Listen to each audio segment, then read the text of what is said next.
Sapna for LMD.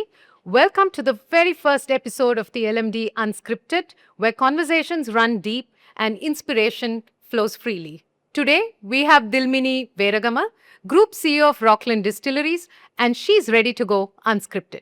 Hi, Dilmini. Hi, sir. And so recently, Dilmini, I saw a LinkedIn post where you had discussed your Ironman journey. And I thought to myself, what would make someone do that? Why? I thought that as well multiple times. Honestly, I'm not a biker or a runner or an athlete in any way, but I do have practice for the past 10 years of driving behind my husband as he biked. Okay. And you see, what that did was really give me a visual of what it is to put your body through absolute torture for hours in end going at 100 kilometers, right? And it scared me.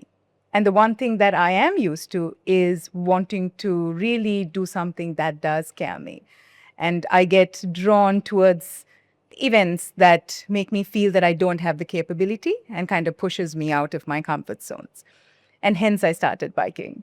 Now, why Ironman? Because unlike other sports, Ironman is a place where you're not necessarily competing with others, and it's not about winning, but it's really about becoming better, right? It's about beating your personal best. And I absolutely love that. Yeah. And hence Ironman. And I think when you're pushed to do something beyond your capability, it takes a bit of misfits to come together.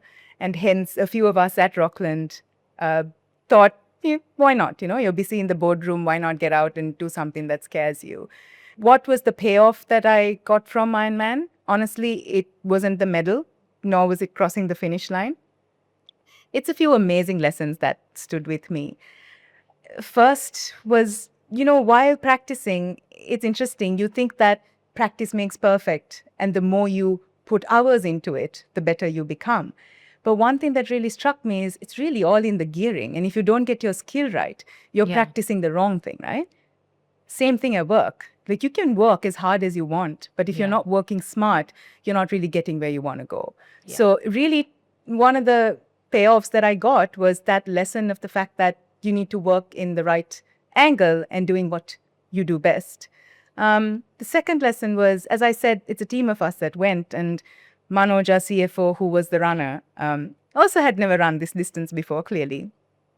And I had a chain break in the middle of Ironman. So I had about 15 minutes that I had to sit on the side of the road until someone fixed my bike. And the only thing that went in my mind at this time was, oh my God, I'm going to make Manoj run faster. And I can't do that.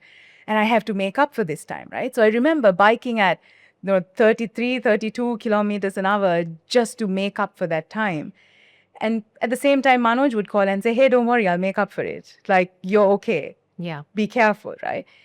And what that showed me was, honestly, the power when you work towards uplifting someone else in your team and empowering and really doing for others versus your own upliftment. It works, and it all comes together. So as crazy as it sounds, I think Ironman most definitely opened my eyes to the fact that there's nothing you can't do. And there's a magic in stepping out of your capability. Yeah. And really the people around you who won't let you give up on yourselves drives you much further than you can alone.